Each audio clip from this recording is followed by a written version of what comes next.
20 menyelesaikan masalah keluarga Chen. Di meja makan, Tania hanya diam sambil memainkan potongan ayam sisa tadi pagi yang digoreng oleh ayahnya. Dia tidak banyak bicara, cuma hanya melihat piringnya dan mengaduk-aduknya, hingga dia berdiri membawa makanan itu ke wastafel dan menaruhnya di sana. Kemudian naik masuk ke kamar. Cecilia yang memperhatikan tingkah putrinya hanya diam. Dalam hatinya berkata, ini baru hari pertama, besok-besok dia akan melupakannya. Jadi Cecilia mau makan makanan yang dimasak oleh Frankie tadi pagi. Harus diakui, masakan ini lezat. Semua terasa pas bumbunya. Sekilas wajah Frankie muncul di matanya. Cepat-cepat dibuangnya pikiran itu. Lalu dia naik ke atas dan melihat putrinya sudah terbaring membelakangi dirinya. Cecilia menyalakan TV dan menonton berita nasional. Dia mengganti channel ke TV lokal dan terus menggantinya. Kembali ke berita lokal, presenter TV lokal tersebut memberikan informasi bahwa hari ini grup Donghai sudah mengalihkan kepemilikannya kepada pemilik baru, keluarga nomor 1 negeri ini, keluarga Lee. Serah terima pengalihan tersebut telah disanakan per hari ini.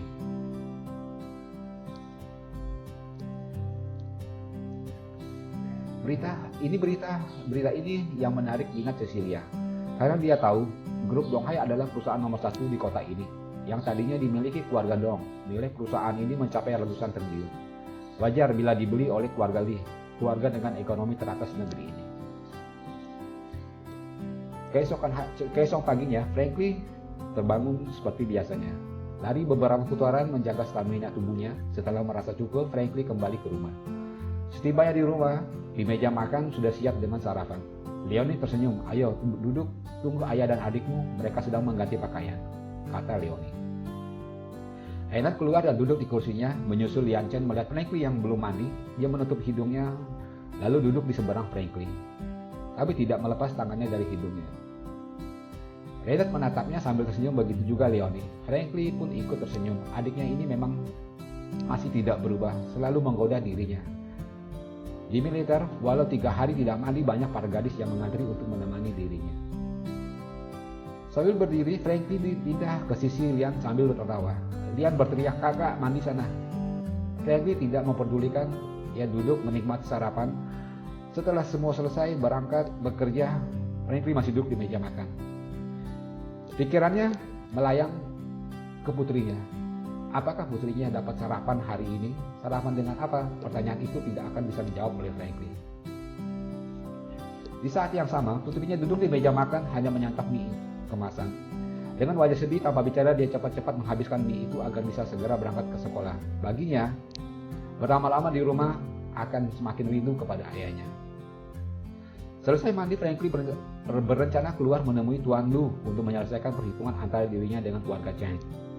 Di saat itu teleponnya bergetar. Dia melihat nama pemanggil Tang Hai, orang kepercayaan ibu dan ayahnya. Selamat pagi Tuan Muda. Sapa Tang Hai begitu telepon tersambung. Ada apa? Tanya Frankie seperti tidak peduli karena memang sampai saat ini dia masih tidak mau berhubungan dengan keluarganya. Tang Hai melanjutkan, Tuan Muda, sesuai perintah Nyonya Besar, saya sudah mengakuisisi grup Donghai di Jiangling. Tang Hai berhenti sejenak dan melanjutkan. Uang yang digunakan adalah milik Nyonya Besar sendiri. Nyonya memerintahkan grup Donghai menjadi milik Tuan Muda. Frankie terdiam, dia merasa rindu ibunya. Hampir 10 tahun dia tidak bertemu ibunya. Sekarang ibunya membeli satu perusahaan atas namanya dengan menggunakan dana miliknya sendiri. Frankie tahu ibunya juga berasal dari keluarga kaya. Walau tidak sekaya keluarga ayahnya, namun cukup disegani. Karena Frankie diam, Tang Hai melanjutkan, Tuan Muda sebagai CEO perusahaan itu, nanti saya kirimkan informasi semua orang kepercayaan keluarga Lee di sana. Dan general manajernya Nona Sintasun, teman kecilmu, dan dia talenta muda yang menjanjikan. Frankie tidak mau membuang waktu. Baik, sampaikan salam ke ibunda dan terima kasih. Nanti jika ada waktu, saya akan mampir ke grup Donghai, kata Frankie sambil menutup teleponnya. Lalu Frankie menelpon Richard untuk menjemputnya. Setelah itu, teleponnya kembali bergetar. Semua hal tentang grup Donghai masuk ke telepon Frankie. Sambil menunggu Richard, dia membaca informasi yang diberikan oleh Tang Hai. Tidak berapa lama, dia dan Richard sudah berada dalam mobil di jalan. Semenjak Richard diperintahkan ganti mobil Audi-nya dengan BMW tua, maka Richard memodifikasi mobil BMW menjadi spesial. Kaca tahan peluru, aksesoris di dalamnya pun diganti menjadi yang terbaik. Begitupun bodi mobil diganti plat anti peluru. Mesin diganti dengan yang lebih besar, jadi mobil BMW tua ya. Ini adalah BMW terbaik di seluruh dunia. Baik dari segi aksesoris ditambah modifikasi lainnya. Franklin mengetahuinya, walau Richard pun tetap melaporkannya. Di gedung tata kota, Franklin menuju aksesoris cantik yang duduk di meja depan. Apakah Tuan Lusin ada di ruangannya? Tanya Franklin. Aksesoris tersenyum menjawab, maaf Tuan, dari mana? Dan ada keperluan apa bertemu dengan Tuan Lu? Franklin memahami ini adalah tugas yang dimiliki oleh para resepsionis. Sampaikan, saya datang dari ibu kota, ada yang perlu dibicarakan untuk pengembangan kota ini. Saat ini Richard yang maju karena dia melihat resepsionis menganggap remeh Franklin karena pakaian yang digunakan terlihat sangat murah. Sedangkan Richard berpakaian resmi formal, jadi resepsionis tersebut pun tersenyum balik. Baik Tuan, saya sampaikan mohon ditunggu di ruang tamu di samping. Franklin melirik ke Richard. Richard pun ketakutan dan berkata, maafkan kerancangan saya tuh kakak. Sambil menunduk, siap menerima hukuman dari Franklin. Franklin pun tersenyum, kenapa minta maaf, kamu tidak bersalah. Mungkin resepsionis tersebut melihat pakaianku jadi tidak percaya. Franklin duduk sambil tertawa. Mendengar ini, Richard menarik ke atas wajah. Benar kakak, apakah saya perlu menyapa pakaian kakak? Tanya Richard lebih lanjut. Franklin menjawab tidak perlu. Dia sudah memiliki banyak pakaian di rumahnya, bahkan pakaian untuk Cecilia dan putrinya pun sudah disiapkan. Semua masih tersusun rapi di rumahnya di puncak gunung Kaabah. Perumahan di gunung itu sangat terkenal di kota Jiangling karena memiliki aksesoris mewah dengan halaman luas. Perumahan ini dibagi 3 kelas. Kelas kaki gunung dengan harga sekitar 100 miliar sampai dengan 150 miliar. Kelas berikutnya di tengah gunung dengan kisaran 500 miliar. Dan kelas terakhir puncak gunung hanya ada 1 rumah di sana dengan luas tanah hampir 1 hektar, dilengkapi semua sarana, kolam renang, lapangan golf pribadi dan ruang. Dan rumahnya begitu besar dengan 25 kamar di dalamnya. Dengan sistem keamanan tercanggih, jadi idaman para orang-orang kaya. Banyak orang kaya yang mau dan sanggup membelinya. Namun untuk area ini bukan hanya uang yang bicara, status juga menentukan. Itulah rumah Franklin yang dibelikan oleh ibunya saat ibunya mengetahui putranya tinggal di Jiangling. Setelah mengetahui bahwa putranya sedang menuju Jiangling dari utara, dia langsung memerintahkan Tanghai untuk menyerahkan kunci akses ke putranya setibanya di Jiangling. Tak lama, resepsionis kembali dan mempersilahkan Franklin dan Richard untuk masuk ke ruangan kerja Tuan Lu. Franklin tidak mau membuang waktu, langsung berkata, Anda Tuan Lu, tanggal 25 Agustus menerima suap di Hotel Royal sebesar 50 juta. Selanjutnya tanggal 6 September di restoran Babi Ngepet, jam 4 sore kamu menerima suap sebesar 200 juta. Apakah perlu saya membacakan semuanya? Tanya Franklin. Tuan Lu bingung siapa dua orang ini. Mengapa mereka bisa mengetahui apa yang dia lakukan? Siapa kalian? Tanya Lusin bingung. Franklin tersenyum. Kami adalah orang yang tidak dapat kamu singgung. Dari usia 14 tahun bersekolah di Sekolah Internasional Bandara Yuda. Randy sekolah dasar milik pemerintah. Apakah saya harus sebut anak dari istri mudamu? Tanya Franklin sambil tersenyum. Lusin bingung, wajahnya memucat. Jika orang ini tahu sebegitu detailnya, dalam sekejap keluarganya akan hilang dari dunia ini. Lusin ketakutan. Apa mau kalian? Franklin tahu laki-laki ini lebih menghargai hidupnya, jadi dia menjawab. 5 tahun yang lalu aku memberikan hadiah 10 hektar tanah, 1 ruko beserta isinya dan uang tunai sebesar 1 miliar kepada keluarga Chen. Mendengar ini wajah Lusin semakin pucat seperti kertas tidak memiliki darah lagi. Dia langsung menjawab, aku akan mengembalikannya beserta bunganya. Franklin kembali tertawa kecil. Bagus. Kamu sangat mengerti pentingnya hidup. Hari ini kamu mengantar semua dokumen kepemilikan atas nama Reynard Chen dan bertutur meminta maaf kepadanya. Apakah kamu paham? Franklin melirik ke arah Lusin menunggu jawabannya. Baik, jawab Lusin. Satu lagi, besok kamu mengajukan surat pengunduran diri. Franklin menambahkan, jika tidak dilaksanakan kamu tunggu saja bagaimana saya akan menghabisi dirimu dan seluruh keluargamu. Sambil berjalan keluar, meninggalkan ruangan itu.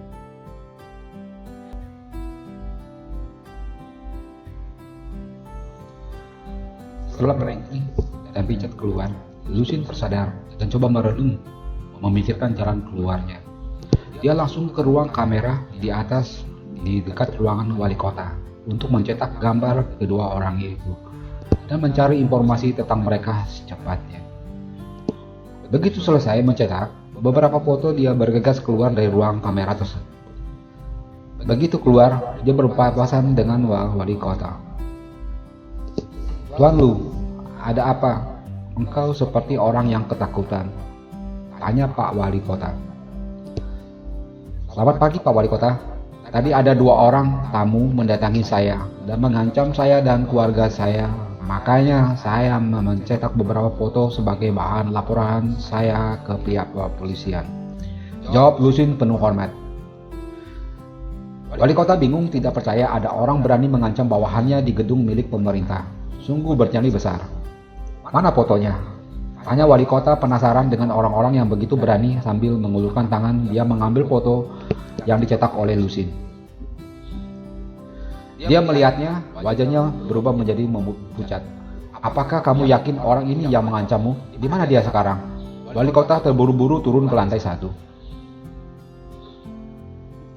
Diikuti Lucien dan bawahannya. Begitu tiba di depan, Franklin dan Richard sudah tidak terlihat. Wali kota bertanya sambil menunjukkan foto kepada resepsionis dan petugas keamanan. "Apakah kalian melihat 2 orang ini?" tanya wali kota. Yang menjawab adalah petugas keamanan. "Siapa wali kota? Saya melihatnya pergi mengendarai mobil BMW tua sekitar 10 menit yang lalu." Wajah wali kota terlihat kecewa. Lalu dia membalikkan tubuhnya ke arah Lucien. "Tuan Lu, yakin mereka yang datang mengancam?" Lucien menganggukkan kepalanya, tanda membenarkan. Wali kota melanjutkan, "Kalau begitu Tuan Lu harus mengikuti apa yang mereka perintahkan. Entah apa yang sudah kamu lakukan, namun sebagai atasan dan teman Tuan Lu, saya mengingatkan bahwa orang-orang ini bukan untuk disinggung." Mendengar ini, Lucien lemas terduduk. Tadi dia masih berharap wali kota bisa membantunya, namun sekarang semua telah sirna. Wali kota meninggalkan Lucien keluar karena tugas yang harus dia jalani. Walau ada pertanyaan dari Lucien menanyakan siapa kedua orang itu, dia tidak menjawab karena tidak mau terlibat lebih dalam. Wali kota mengenal Richard dari foto itu. Dia yakin itu adalah Dewa Frank, Richard Ye. Setelah meninggalkan gedung pemerintah, Franklin dan Richard menuju restoran Blue Moon. Ini salah satu restoran terbaik di Jiangling. Dia sudah mengirim pesan ke Sintasun untuk menemuinya di sana. Ketika tiba, sudah mendekati waktunya makan siang, jadi restoran terlihat sedikit ramai. Pelanggan yang biasa menghabiskan uang untuk mentraktir kolega bisnis mereka. Franklin tiba di restoran dan memerintahkan Richard untuk kembali untuk mengerjakan tugasnya sebagai pelindung kota, sebagai Dewa Frank. Setelah memilih meja yang agak terpisah jauh, Franklin duduk sendiri tanpa memperdulikan sekelilingnya. Tak berapa lama, Sintasun tiba dan berjalan agak tergesa-gesa menuju restoran. Semua mata pria yang berada di dalam restoran tertuju kepadanya. "Itu Sintasun, General Manager Donghai Group," pikir mereka. Pada saat itu, Sintasun menggunakan gaun dari Gucci warna putih, dibalut syal dan memegang tas kecil keluaran LV. Dia berjalan ke arah Franklin dan berkata, "Tuan muda." Dengan suara lirih yang hanya didengar oleh Franklin, sedikit mengangkat wajah, Franklin mempersilahkan Sintasun untuk duduk dan memanggil pelayan untuk melayani Sinta. Sinta sudah mendapat info dari Tanghai mengenai Franklin. Walaupun dia teman kecilnya, tidak suka hal-hal yang formal. Suka merendah, berpakaian semaunya, dan banyak hal. Makanya Sintasun mengenali Franklin di antara banyak pengunjung. Hanya Franklin yang cocok dengan informasi itu.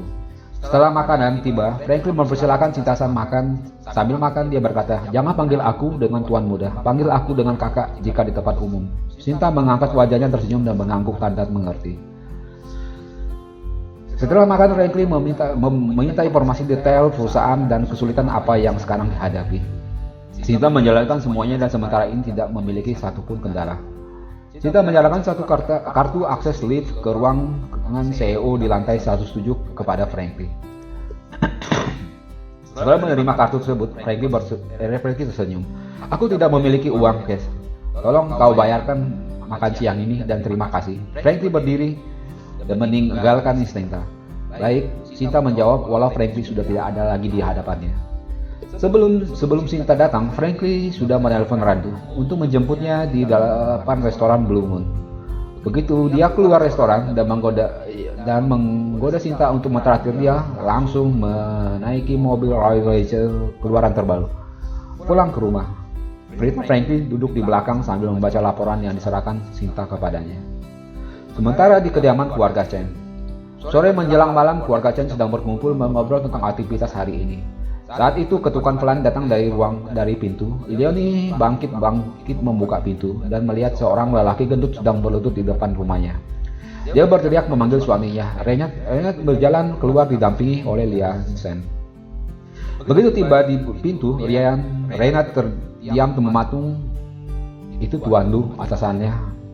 Di kantor kenapa dia berlutut dan bersujud dan mengucapkan kata-kata maaf. Aku berulang kali. Renat coba membantu Tuan Lu untuk berdiri, namun Tuan Lu menolak. Saya tidak akan berdiri jika Tuan Renat tidak memaafkan aku, katanya lirih. Renat menjadi bingung dengan kondisi ini. Baiklah, aku memaafkanmu, kata Renat. Mendengar ini, Lucien mengangkat tubuhnya dari sujud, namun tetap tidak berdiri. Dia mengelurkan sebuah amplop besar. Ini dokumen tanah 10 hektar dan sertifikat toko dan isinya, full serta satu lembar cek cash sebesar 125 miliar. Mohon diterima, kata Lucien sambil mengulurkan tangannya ke arah Renat. Saya sudah bersalah padamu dan sudah mendapatkan hukumannya. Nada suara Lucien sedih. Setelah amplop diterima, Lucien bangkit dan membungkuk. Aku pamit, membalikkan padanya lalu pergi tergesa-gesa. Bab 21. Pembukaan toko Leonie dan Chen Shao. Setelah mengeluarkan dokumen dari dalam amplop, keluarga ini sangat berbahagia. Renat yang masih sedikit bingung, ada setan apa yang mampir ke otak Tuan Lu hingga melakukan semua ini, katanya. Leonie menjawab simpel, mungkin dia sadar diri dan takut mati, sambil tersenyum. Namun tidak bagi Lian. Kemarin malam kakaknya Franklin bertanya soal ini. Hari ini semuanya kembali menjadi hak mereka. Ini adalah hadiah dari kakaknya 5 tahun lalu saat kepergiannya. Dan sekarang hal yang sama menjadi hadiah bagi keluarganya di saat dia kembali. Dia langsung memutar nomor Franklin. Kakak, apa yang kamu lakukan terhadap Tuan Lu? Tanya Lian. Renat dan Leonie juga mendengar dengan sesama. Di ujung telepon suara tawa Franklin terdengar jelas. Apa yang menjadi hak ayah, ibu dan kamu adalah milik kita. Tidak ada yang bisa mengambilnya semau mereka. Lalu Franklin melanjutkan. Apa dia sudah berlutut meminta maaf? Tanya Franklin kepada adiknya. Ya, sudah, jawab Lian. Apakah malam ini kakak pulang? Tanya Lian. Franklin menjawab, malam ini ada beberapa pekerjaan, jadi belum bisa pulang dan titip salam ke ayah dan ibu angkat. Setelah itu, telepon terputus. Ketiganya saling pandang tidak percaya, namun tersenyum berbahagia. Di tempat lain, Tania bermain sendirian di halaman rumahnya, masih memakai seragam sekolahnya. Saat Cecilia melihat putrinya belum mengganti pakaian, dia menjadi marah. Tania, sudah pintar ya, kenapa bermain dengan seragam sekolah, tidak menggantinya dahulu baru bermain. Mendengar suara ibunya, Tania berjalan ke arah ibunya, lalu menjawab. Tania tidak mau masuk ke rumah, karena setiap masuk ke rumah Tania ingat ayah. Mendengar ini, Cecilia terdiam, dia tidak menyalahkan putrinya. Baiklah. Sekarang ibu sudah pulang, mari kita masuk. Setelah masuk, mandi dan mengganti pakaian, mereka duduk di meja makan menikmati mie instan dan bakpao yang dibeli Cecilia saat pulang. Tania tidak menyentuh mie yang dibuat ibunya, hanya memakan sedikit bakpao. Tania tidak lapar ibu, katanya. Jadi bakpaonya kita simpan buat sarapan besok. Tania berkata sebagai alasan padahal dia memang tidak tertarik dengan makanan itu. Dia rindu masakan ayahnya. Ya sudahlah, mari kita istirahat di atas. Cecilia membawa putrinya ke atas. Tania sibuk dengan pekerjaan rumahnya, sedangkan Cecilia sibuk dengan telepon selulernya. Mungkin terlalu lelah, Cecilia tertidur dahulu. Tania yang tidak bisa tidur keluar menuju sofa. Di sudut belakang sofa, Russell ayahnya masih di sana. Dan memang tidak Franklin bawa saat dia pergi diusir oleh Cecilia. Tania membuka ransel dan mengambil baju ayahnya, menciumnya sambil berbaring. Di mana tempat ayahnya tidur selama tinggal 2 hari bersama mereka. Karena asik berbaring, Tania tertidur di sofa sambil memeluk baju ayahnya. Sedangkan di rumah besar di puncak gunung, Franklin duduk sendiri sambil memandang ke arah kota. Pikirannya jauh melayang di antara banyak lampu yang terlihat. Dia berpikir bahwa di salah satu lampu itu adalah rumah istri dan putrinya. Dia menenggak anggur lagi dan lagi. Entah sudah berapa botol yang dia habiskan, namun tidak bisa mabuk karena tenaga dalam di dalam dirinya terlalu kuat yang menekan semua pengaruh yang masuk, termasuk juga racun. Dalam kesendiriannya, teleponnya kembali bergetar. Satu pesan dari adiknya Liang Chen. "Kakak, besok ibu mau membuka toko. Dia tidak mau membukanya kecuali kakak hadir pada saat itu.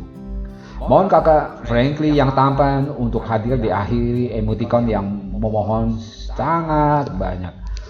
Franklin tersenyum membalas pesan dengan satu kata, "Siap." Keesokan hari Cecilia bangun dan melihat ke sisi kirinya dia tidak ada, dan ini membuat dia panik. Karena biasanya jam segini Tania masih tidur. Dia bangkit mencari ke bawah tempat tidur, ke kamar mandi, namun dia tidak menemukannya. Lalu dia berlari keluar kamar, turun ke bawah ke arah dapur pun tidak ada. Hingga ujung matanya melihat ke sofa yang biasa dipakai tidur oleh Franklin. Di sana putrinya tertidur berselimutkan baju Franklin. Hati Cecilia bagai tersusuk ribuan jarum. Dia jatuh terduduk. Kesedihan memuncak. Dia bersalah terhadap putrinya. Dia seharusnya tidak memikirkan dirinya sendiri. Dia harus memikirkan kebahagiaan putrinya. Walau kemarin-marin dia masih berpikir putrinya bisa melupakan Franklin, namun melihat putrinya terbaring di sana, dia sadar ikatan darah terlalu kental, tidak akan bisa dipisahkan. Dia bingung apa yang mesti dia lakukan. Dia tidak mungkin menghubungi Franklin karena dia memiliki harga diri yang terlalu tinggi. Lalu dia bangkit mendekati putrinya yang masih tertidur nyenyak. Cecilia tidak mengganggunya karena memang hari ini adalah hari libur. Saat berdiri, dia melihat ransel yang dibawa Franklin. Saat kembali, dia tertarik ransel itu berwarna hijau seperti seragam militer. Lalu dia mendekat dan mengambil ransel itu. Melihat sekilas ke dalam ransel, hanya terlihat berisi pakaian milik Franklin. Di sisi luar ransel, banyak terdapat kantong-kantong kecil. Cecilia meraba salah satu kantong, memasukkan tangannya yang kecil. Dia menarik keluar menggenggam koin-koin berwarna naga di koin itu. Cecilia tidak mengerti koin apa itu. Jika Cecilia tahu harga koin itu, mungkin Cecilia akan pingsan. Koin itu dari dinasti Qin. Harga satu koin tidak kurang dari 20 miliar per koin. Itu ada lebih dari 10 koin. Dia coba membuka kantong lain di sisi belakang ransel. Ada selembar foto. Cecilia mengambilnya. Itu foto dirinya yang dia berikan kepada Franklin 5 tahun lalu. Saat dia berangkat pergi, tapi foto itu sudah terlihat kusam. Mungkin sudah terlalu banyak dipegang. Ada sisa percikan darah yang mengering di sisi atas foto. Di sisi kiri dirinya di dalam foto terlihat satu lubang. Dia membalikkan foto itu. Di sana bekas darah yang mengering terlihat sangat jelas. Hampir menutupi satu tulisan, "Aku mencintaimu dari hatiku. Tanpamu aku tidak bisa hidup. Tunggu, aku akan kembali." Pertanda Franklin. Tak terasa air mata Cecilia menetes. Franklin begitu tulus untuknya, namun dia begitu sombong dengan harga dirinya. Namun dia tidak bisa menipu dirinya dan tidak memiliki hati untuk Franklin. Namun sekarang ada Tania di antara mereka. Setelah melihat foto dirinya sedikit mengabarkan perjuangan Franklin untuk bertahan hidup guna memenuhi janjinya, timbul rasa kagumnya pada Franklin. Terkadang cinta sejati tidak timbul perlahan, tidak timbul di awal. Perlahan diawali rasa kagum, rasa rindu, baru rasa sayang, akhirnya cinta sejati. Maka tidak ada cinta sejati itu pada pandangan pertama. Saat dia masih menangis, putrinya sudah terbangun menatap dirinya. Setelah Cecilia sadar, dia mengangkat wajahnya melihat putrinya. Tania tersenyum sedih. "Kenapa ibu menangis?" "Maafkan Tania, tidur di sini tidak menemani ibu di kamar." Tania bangkit berduduk sambil memegang tangan ibunya. Cecilia tersenyum. "Tidak apa-apa. Apakah enak tidur di sini?" tanya Cecilia menutup malunya. Dia tahu putrinya teramat pintar. Putrinya tahu dia menangis karena ayahnya. Namun putrinya mengalihkan semuanya dengan permohonan maaf darinya. Putrinya yang sangat mengerti dia. Cecilia bangga memiliki putri ini di dalam kehidupannya. Cecilia menarik putrinya ke dalam pelukannya, memeluknya seakan tidak mau melepaskannya lagi. Sementara di toko baru keluarga Chen, Franklin bersiap memerintahkan Radu untuk menyiapkan mobil dan mengantar dirinya ke toko keluarga Chen. Dia mengirim pesan ke adiknya Lian, menanyakan alamat toko tersebut. Setelah menerima balasan Lian, dia langsung berangkat bersama Randu. Franklin meminta Randu memarkir jauh mobilnya dan berjalan kaki mendatangi toko. Sesampainya di sana, suasana sudah ramai. Banyak tetangga yang datang ikut merayakan acara pembukaan toko baru itu. Semalam, menerima pesan dari Lian, Franklin memberitakan Richard untuk menyiapkan nama toko Leonie Ancient Shop dan mengantarkan sesuai dengan perintahnya lebih lanjut. Saat menerima alamat toko dari Lian, Franklin meneruskan ke Richard agar mengantar papan nama toko itu ke alamat tersebut. Para tetangga yang hadir mengucapkan selamat kepada Leonie. Melihat Franklin, Leonie langsung berlari menarik tangannya mengenalkannya kepada tetangga. Sebagian tetangga rumah masih mengenal Franklin. Franklin pun tersenyum tapi tidak melihat Renat. Mana ayah? Tanya Franklin. Leonie tertawa. Ayahmu di dalam duduk di kursi kerajaannya, menghisap cerutu dan beberapa botol anggur. Mendengar ini Franklin tersenyum. Tak lama satu mobil masuk membawa papan nama toko. Oh ya ibu, ini hadiah untuk pembukaan toko ini. Franklin menunjukkan ke papan nama toko itu. Leonie tersenyum. Terima kasih putraku. Ibu belum sempat untuk membuat nama toko. Kamu sudah menyiapkannya. Leonie berkata kepada para tetangga untuk membawa papan nama toko untuk dipasang langsung dan menurunkan nama lama Sin Shop. Lalu acara pembukaan ini dilanjutkan dengan cara makan-makan. Di tengah acara tersebut terdengar teriakan keras. Siapa pemilik toko ini? Seorang pria kekar penuh dengan bau, diikuti beberapa pengawal.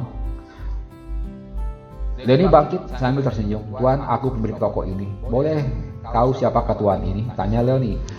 Dia itu mendengus. Kamu mau membuka toko tanpa melapor kepada kami. Apakah kamu tidak menghargai kami? Mendengar ini, Leonie menjawab, mohon maaf tuan, kami tidak tahu, harus melapornya dahulu. Kalau tidak tahu, sekarang aku beritahu bahwa semua toko di sini wajib melaporkan kepada kami sebagai penguasa daerah ini. Setiap toko harus menyerahkan setengah dari keuntungan yang didapat kepada kami setiap hari. Apakah kamu mengerti?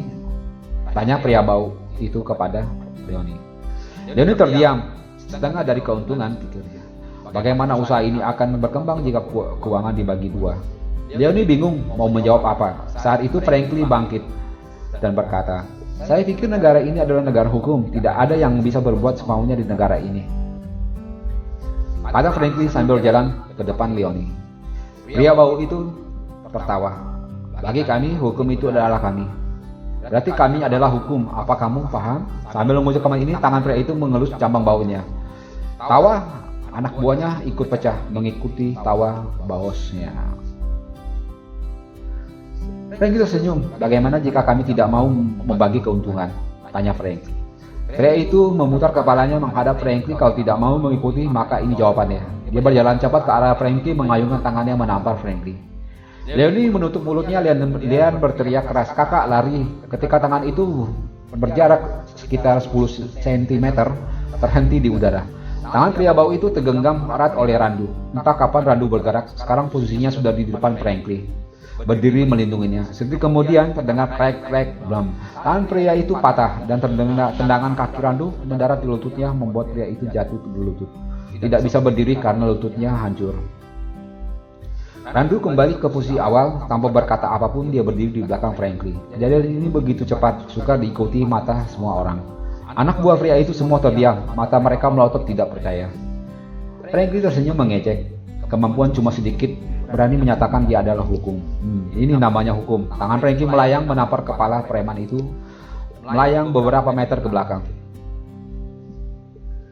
Randu bergerak cepat menarik kepala preman itu ke depan Franklin lagi. Randu kembali ke posisinya di belakang Franklin. Aku tahu kamu juga anak buah. Aku mau kamu telepon bosmu sekarang. Kepala preman itu tadinya sudah pucat, takut Franklin mengambil tindakan lebih jauh untuk membunuhnya. Namun Franklin memberi dia kesempatan menghubungi bosnya, maka dia memiliki keharapan untuk memutar balik keadaan. Dia langsung mengambil telepon dan menghubungi bosnya. Bos para preman ini adalah penguasa bawah tanah Jiangling. Ada duanya di Jiangling, 3 Ru. Yang saat menerima telepon, anak buahnya sedang menikmati sarapan paginya. Dilayani pelayan cantik. Namun saat mendengar laporan anak buahnya, amarahnya membludak. Lalu dia menjawab akan segera meluncur ke sana sekarang.